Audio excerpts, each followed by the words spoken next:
नमस्कार दोस्तों, स्वागत है आप सभी का यूएस स्टडी 76 में। तो आज बात करने वाले हैं हिस्ट्री। तो हिस्ट्री की क्लास स्टार्ट होगी आपकी। तो आज से आप लोगों की हिस्ट्री स्टार्ट होगी। तो आज आप लोगों की हिस्ट्री की फर्स्ट क्लास होगी और हिस्ट्री को बढ़िया तरीके से पढ़ेंगे, कवर करेंगे सारे टॉपिक हिस्ट्री के, यानी कि एंशिएंट इंडिया या प्राचीन भारत और मध्यकालीन भारत, आधुनिक भारत, ये तीनों पार्ट हैं जो इतिहास के, वो तीनों कवर करेंगे बढ़िया तरीके से। तो सबसे पहले स्टार्ट करते हैं हिस्ट्री, और हिस्ट्री का सामान्य सा परिचय कर लेते हैं कि हिस्ट्री क्या है, किस तरीके से हिस्ट्री शब्द आया और वगैरह वगैरह, और भी हिस्ट्री के बारे में वो देखते हैं।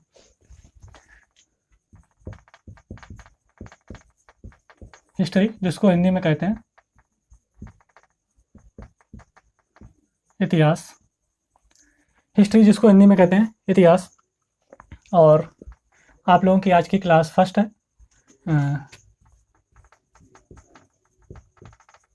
क्लास फर्स्ट है हिस्ट्री की, ठीक है। तो ध्यान रखिएगा, हिस्ट्री की क्लास फर्स्ट है। तो हिस्ट्री के सामान्य सा परिचय है, हिस्ट्री के बारे में थोड़ी जानकारी लेते हैं, उसके बाद में क्लास को स्टार्ट करते हैं, फिर हमारा इतिहास स्टार्ट करते हैं आगे, एंशिएंट इंडिया, मॉडर्न इंडिया और मेडिवल इंडिया। ये तो बात करते हैं हम कि हिस्ट्री नाम का शब्द सुनते ही आप लोगों के दिमाग में एक बात आता होगा। हिस्ट्री शब्द सुनते ही आप लोगों के दिमाग में एक बात आती होगी कि हिस्ट्री मीन्स पास्ट।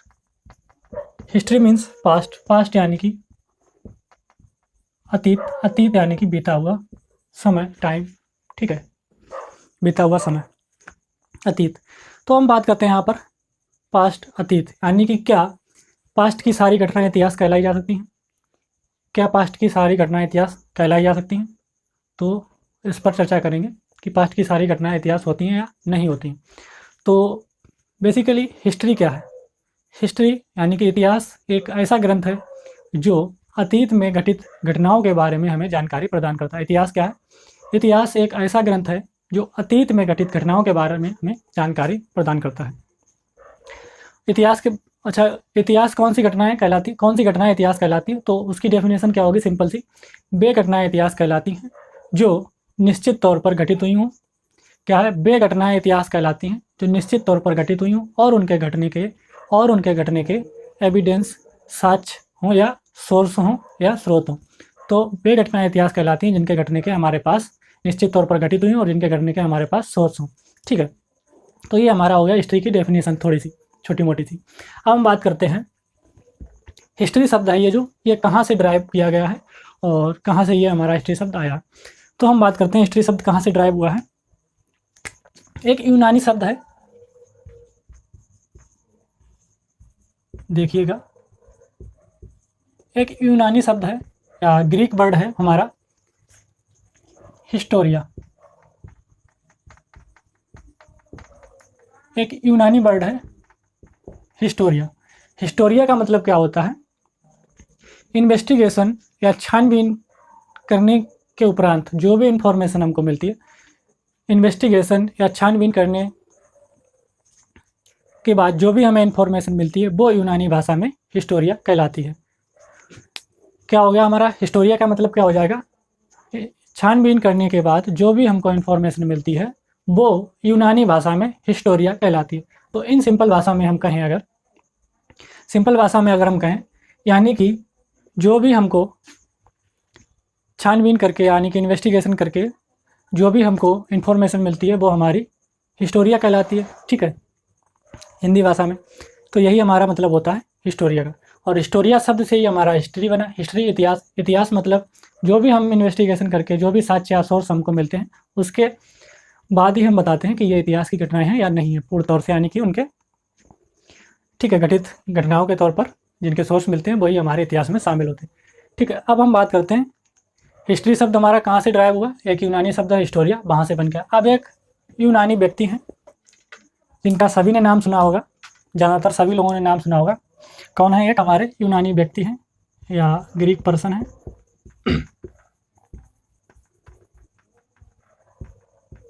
यूनानी व्यक्ति हैं। कौन है?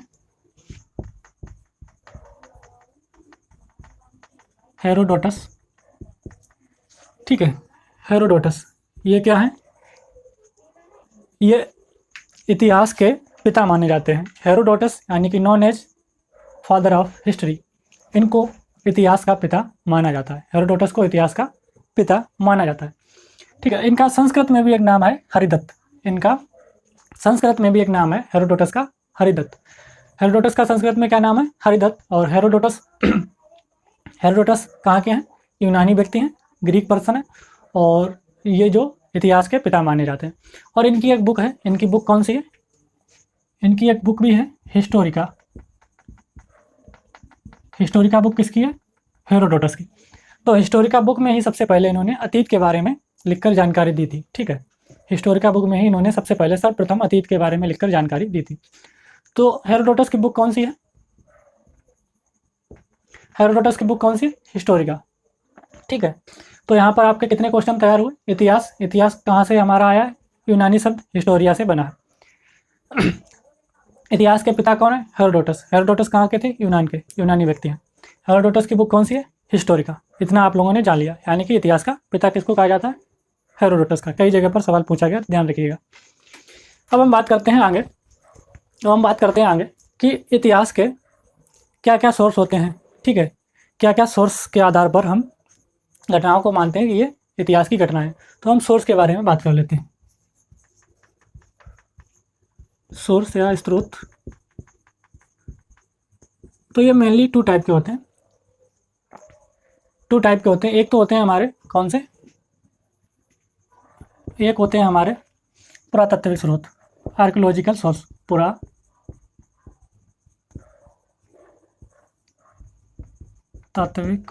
स्रोत। एक होते हैं हमारा साहित्यिक स्रोत, यानी कि लिटरेरी सोर्स, पुरातात्विक स्रोत। ठीक है, तो ये हमारे सोर्स होते हैं दो टाइप के, एक तो होते हैं पुरातात्विक स्रोत, एक होते हैं साहित्यिक स्रोत। अच्छा, पुरातात्विक स्रोत में क्या क्या आता है हमारा, वो जान लीजिए।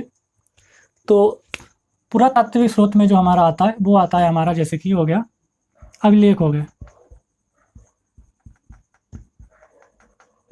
अभिलेख, हो गए। अभिलेख के बाद हमारे मूर्तियाँ हो गई,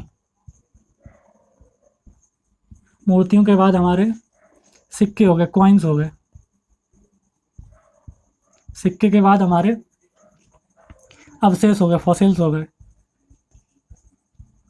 और भी कुछ बचा? अभिलेख, मूर्तियाँ, सिक्के, अवशेष, स्मारक वगैरह हो गई हमारी, स्मारक वगैरह हो गई। अभिलेख जैसे कि अशोक के अभिलेख मिलते हैं। ठीक है, मूर्तियाँ जैसे कि और सिक्के, कॉइन्स मिलते हैं, अवशेष मिलते हैं, स्मारक वगैरह मिलती हैं, जो मॉन्यूमेंट्स वगैरह। इससे हम, ये हमारे पुरातात्विक स्रोत कहलाते हैं। इससे हमें इतिहास के बारे में जानकारी मिलती है। ठीक है, इससे हमें इतिहास के बारे में जानकारी मिलती है। अब हम बात कर लेते हैं किसकी? अब हम बात करते हैं साहित्यिक स्रोत की। तो साहित्यिक स्रोत को हम 3 पार्ट में डिवाइड करते हैं। साहित्यिक स्रोत को यहाँ पर देखिएगा, तीन पार्ट में डिवाइड करते हैं। कौन कौन से? एक हमारा साहित्यिक स्रोत में हो जाएगा, एक पार्ट हमारा साहित्यिक स्रोत में हो जाएगा धार्मिक,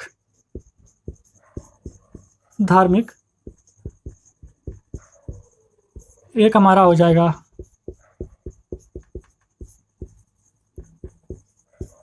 गैर धार्मिक, और एक हमारा हो जाएगा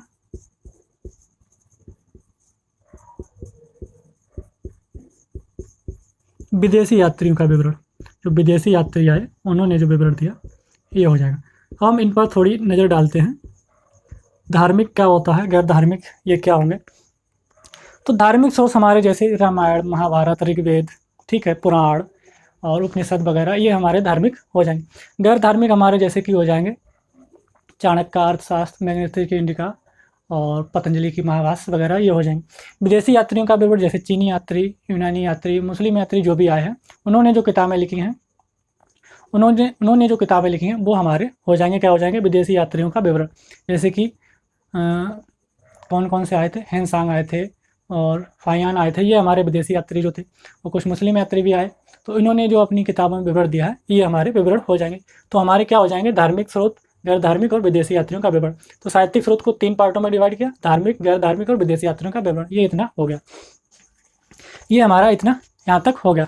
तो आप लोग, मैं उम्मीद करता हूँ कि यहाँ तक आप लोगों को समझ में आ गया होगा। कि यहाँ पर देखिए क्वेश्चन एक बार फिर बना लेते हैं कि हिस्ट्री का मतलब क्या हो जाएगा? अतीत में घटित घटनाओं को, ठीक है, वे घटनाएं इतिहास कहलाती हैं जो निश्चित तौर पर घटित हुई हों और जिनके घटने के कोई ना कोई एविडेंस, साक्ष्य, सोर्स या स्रोत वगैरह हों।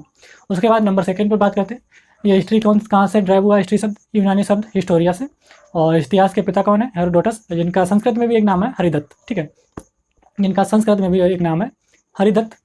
और उसके बाद में बात कर लेते हैं इनकी बुक कौन सी है, हिस्टोरी का बुक है।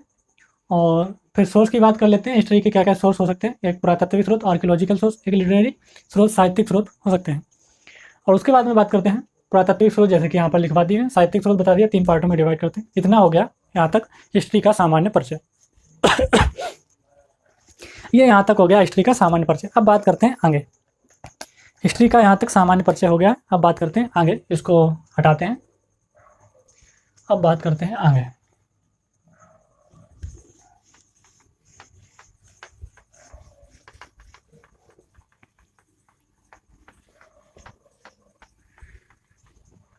अगर वीडियो अच्छी लग रही हो तो चैनल को सब्सक्राइब कर दीजिएगा, और वीडियो को शेयर करिए, कमेंट करके बताइए कि वीडियो कैसी लगी और ये कैसा लगा सब्जेक्ट।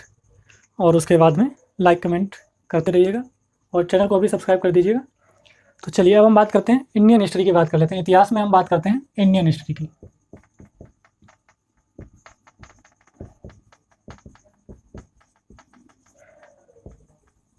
इंडियन हिस्ट्री की बात करते हैं, यानी कि भारतीय इतिहास के बारे में हम बात करते हैं।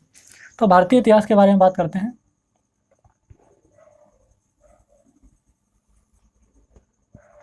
भारतीय इतिहास के बारे में बात करते हैं तो भारतीय इतिहास को हम मेजर 3 पार्ट में डिवाइड करेंगे। एक हमारा होगा एंशिएंट इंडिया, यानी कि प्राचीन भारत। दूसरा हमारा होगा मेडिवल इंडिया, यानी कि मध्यकालीन भारत। और तीसरा हमारा होगा मॉडर्न इंडिया, यानी कि आधुनिक भारत, ठीक है। तो इसको 3 पार्ट में डिवाइड करते हैं। तो यहाँ पर देखिएगा, प्राचीन भारत एक ही लैंग्वेज में लिखते हैं, हिंदी में प्राचीन भारत, इंग्लिश में लिखेंगे तो टाइम ज़्यादा लगेगा, इंग्लिश हिंदी दोनों में लिखेंगे। प्राचीन भारत,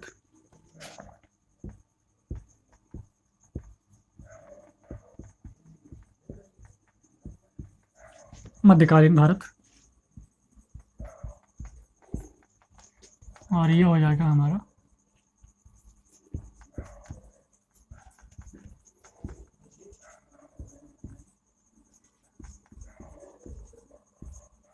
आधुनिक भारत, ठीक है। तो यहाँ पर सबसे लंबा समय किसका रहा था, प्राचीन भारत का। तो हम अब प्राचीन भारत को भी 3 पार्टों में डिवाइड कर लेते हैं। प्राचीन भारत को भी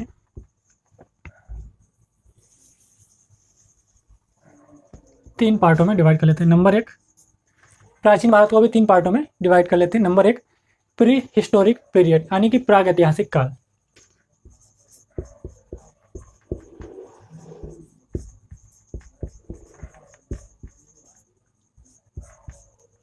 प्राग ऐतिहासिक काल।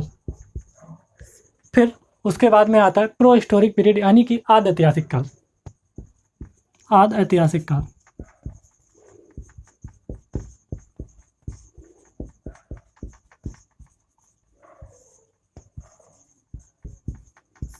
उसके बाद में आता है हिस्टोरिक पीरियड, यानी कि ऐतिहासिक काल।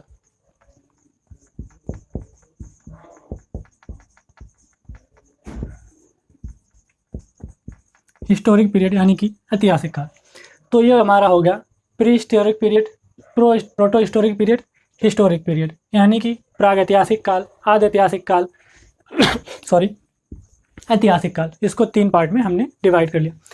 अब हम बात करते हैं प्राग ऐतिहासिक काल, आद ऐतिहासिक काल और ऐतिहासिक काल। इसके बारे में हमारे पास क्या क्या सोर्स हैं, ठीक है। तो बात करते हैं प्राग ऐतिहासिक काल की। तो प्राग ऐतिहासिक काल के हमारे पास पुरातात्विक स्रोत हैं, लेकिन लिखित सोर्स नहीं। यानी कि इसका मतलब हो गया उस टाइम के जो मानव थे या उस टाइम की जो सभ्यता थी, उनको पढ़ना लिखना नहीं आता था कुछ, ठीक है।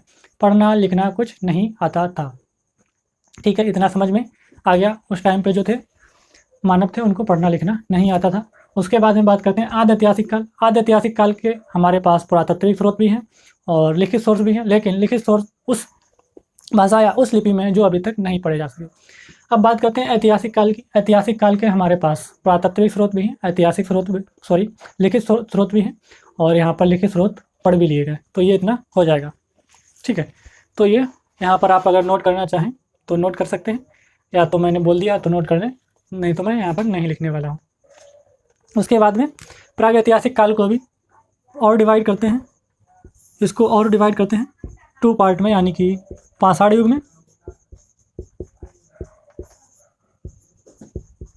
और ताम्र युग में,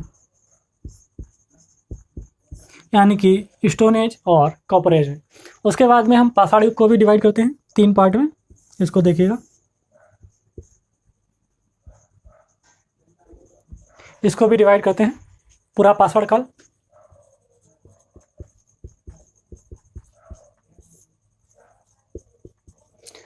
पूरा पाषाण काल, मध्य पाषाण काल और नव पाषाण काल।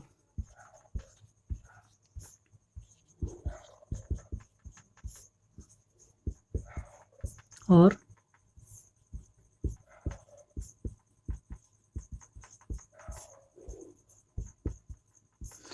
पूरा पाषाण काल, मध्य पाषाण काल और नव पाषाण काल। ठीक है, तो यहाँ तक आप लोग इतना समझ लीजिए। एक बार फिर से हमने इंडियन हिस्ट्री या भारतीय इतिहास को 3 पार्ट में डिवाइड किया, प्राचीन भारत, मध्यकालीन भारत, आधुनिक भारत। उसके बाद में हमने प्राचीन भारत को 3 पार्ट में डिवाइड किया, प्रागैतिहासिक काल, आद्य ऐतिहासिक काल, ऐतिहासिक काल। उसके बाद में हमने प्रागैतिहासिक काल को डिवाइड किया पाषाण युग में और ताम्र युग में। फिर उसके बाद हमने पाषाण युग को डिवाइड किया पूरा पाषाण काल, मध्य पाषाण काल, नव पाषाण काल। डिवाइड करना चाहें तो हम पूरा पाषाण काल को भी डिवाइड कर सकते हैं, लेकिन उसकी आवश्यकता नहीं है। यहाँ पर पूरा पाषाण काल को भी डिवाइड करेंगे, निम्न पाषाण काल और ठीक है। तो ये हाँ, पूरा पाषाण काल, मध्य पाषाण काल और नव पाषाण काल। ठीक है, इतना हो गया हमारा। ठीक, अब हम बात कर लेते हैं थोड़ी, पहले बीसी और एडी के बारे में बात कर लेते हैं। तो वो क्या है, तो उसके बारे में बात कर लेते हैं थोड़ी। तो यहाँ पर आप लोग अगर यहाँ पर चलिए देखिए, यहाँ पर हेडिंग डाल लेते हैं हाउ टू यूज डेट। यहाँ पर डाल लेते हैं हल्की सी heading, how to use date. तो ये हमारी हेडिंग है हाउ टू यूज डेट, यानी कि तारीखों का इस्तेमाल कैसे करेंगे। यहाँ पर प्राचीन भारत, मध्यकालीन भारत, आधुनिक भारत, ये कुछ बीसी में है, कुछ एडी में है। तो यहाँ पर तारीखों का इस्तेमाल कैसे करेंगे वो देखेंगे यहाँ पर। तो जैसे कि यहाँ पर देखिए,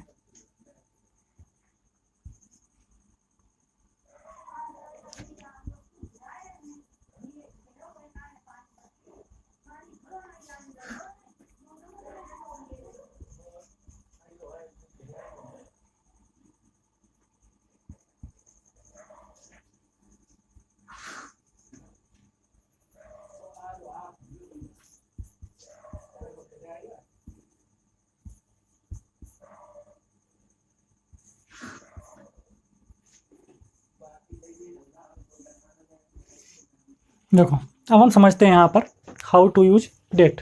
ठीक है, तो यहाँ पर हम बात करते हैं तारीखों का इस्तेमाल कैसे करें। जैसे कि ये यहाँ पर है 0, इसके इस तरफ हम चलेंगे तो तारीखें बढ़ेंगी, इसके इस तरफ हम चलेंगे तो तारीखें बढ़ेंगी। ठीक है, तो ये हमारा यहाँ पे क्या होता है, ये जो हमारा है पॉइंट, ये हमारा पॉइंट किसका है, किसका है, बर्थ ऑफ क्राइस्ट। यानी कि ये क्या होगा, जीसस का जो है वो जन्म है। यहाँ पर क्या हुआ था, जीसस का जन्म, यानी कि बर्थ ऑफ क्राइस्ट, यानी कि जीसस का जन्म यहाँ पर हमारा माना जाता है। जीसस का जन्म यहाँ पर हुआ। यहाँ से आगे की जो तारीखें होंगी हमारी, ठीक है, वो एडी में होंगी। यहाँ से इस तरफ की जो तारीखें होंगी वो बीसी में होंगी, यानी कि बिफोर क्राइस्ट, यानी कि जीसस के जन्म से पहले की, बिफोर क्राइस्ट यानी कि जीसस के जन्म से पहले की। ठीक है, एडी मतलब, एडी का मतलब क्या हो जाएगा, एनो डोमिनो। ठीक है, जो एक लैटिन भाषा में शब्द है। तो यहाँ पर बात करते हैं, यहाँ पर माना जाता है जीसस का जन्म। ठीक है, यहाँ पर क्या माना जाता है, ये जो हमने 0 पॉइंट लिखा है यहाँ पर आते आते जीसस का जन्म, Christ of, birth of Christ. इससे इस तरफ की जो तारीखें होंगी वो एडी यानी कि एनो डोमिनो 100, 500 यानी कि 2022 अभी जो चल रही है वो हो जाएगी। इससे पहले बिफोर क्राइस्ट यानी कि जीसस के जन्म से 100 वर्ष पहले, जीसस के जन्म से 500 वर्ष पहले की घटना, जीसस के जन्म के 5 लाख वर्ष की घटना, जीसस के जन्म के 1000 वर्ष पहले की घटना। यहाँ से हमारी तारीखें क्या होंगी, यहाँ से हमारी डिक्रीज होंगी, यहाँ से हमारी क्या होंगी, यहाँ से हमारी तारीखें इंक्रीज होती जाएगी। जैसे कि अभी 2022 चला, 2022 के बाद कभी 2000 भी चला होगा, ठीक है, कभी 1000 भी चला होगा, ठीक है। यहाँ पर 500, इससे पहले 1000 भी चला होगा। यहाँ पर क्या है, 1000 आई, 1000 के बाद 50 आई होगी, 50 के बाद 40 आई होगी, 10 आई होगी, यानी कि यहाँ पर 1 भी आई होगी, ठीक है। इस तरीके से 2, 3, और यहाँ पर किस तरीके से आई होगी सॉरी, 1, 2, 3, इस तरीके से, ठीक है। तो यहाँ पर 100 के बाद आते आते आते 1 पर आकर 0, यानी कि एक तारीख ऐसी आई होगी जहाँ पर जीसस का जन्म हुआ। उसके बाद एडी यानी कि एनो डोमिनो चालू कर दिया गया, 1, 2, 3, 4, 5, 100, फिर ऐसे करके 2022 तक। हम बात कर लेते हैं बीसी का मतलब क्या होता है। बीसी का मतलब होता है बिफोर क्राइस्ट, ठीक है, बिफोर क्राइस्ट। बीसी का मतलब क्या हो जाएगा, बिफोर क्राइस्ट, यानी कि हिंदी में अगर कहें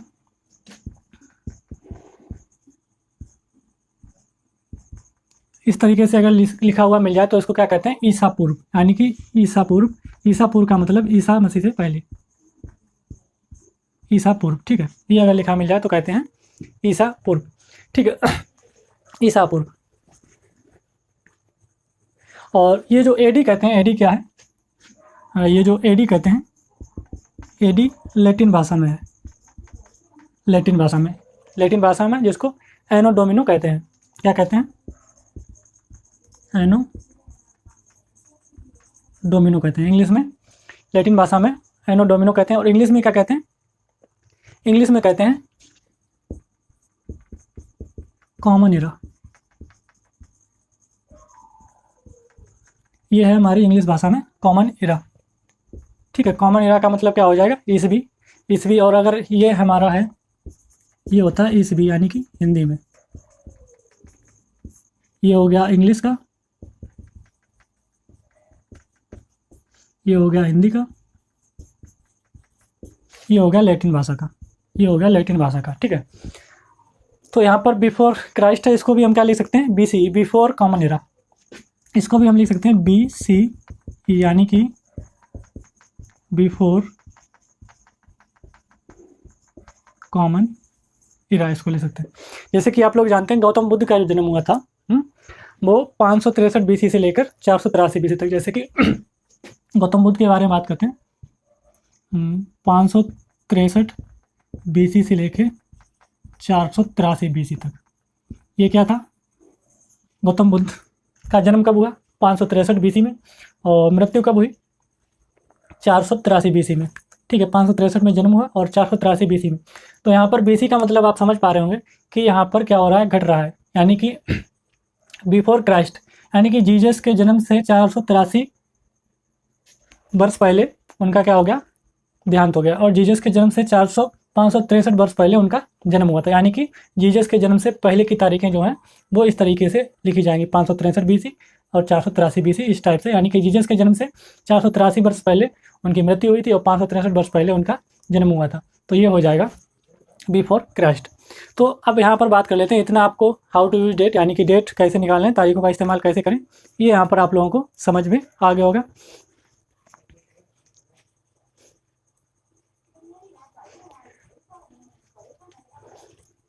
ठीक है, तो ये हो गया इतना। अब हम तारीखों का इस्तेमाल करते हैं। प्राचीन भारत की तारीख हमारी कहाँ से चलेगी, 5 लाख बीसी से लेके 712 एडी तक, यानी कि एनो डोमिनो, ठीक है। मध्यकालीन भारत की तारीख कहाँ तक कहाँ चलेगी, 712 से लेके 1707 एडी तक। और आधुनिक भारत की तारीख कहाँ से कहाँ तक चलेगी, ये चलेगी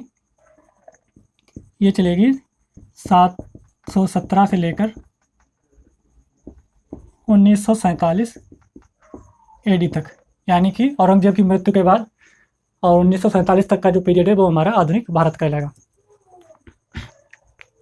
तो मैं उम्मीद करता हूँ यहाँ तक आप लोगों को इतना समझ में आ गया होगा। अगर समझ में आ गया हो तो वीडियो को लाइक, शेयर और कमेंट करके बता दें, और चैनल को भी सब्सक्राइब कर दें। मिलते हैं फिर अगली क्लास में, फिर वहाँ से स्टार्ट करेंगे हम लोग प्राचीन भारत पढ़ना। तो तब तक के लिए सभी का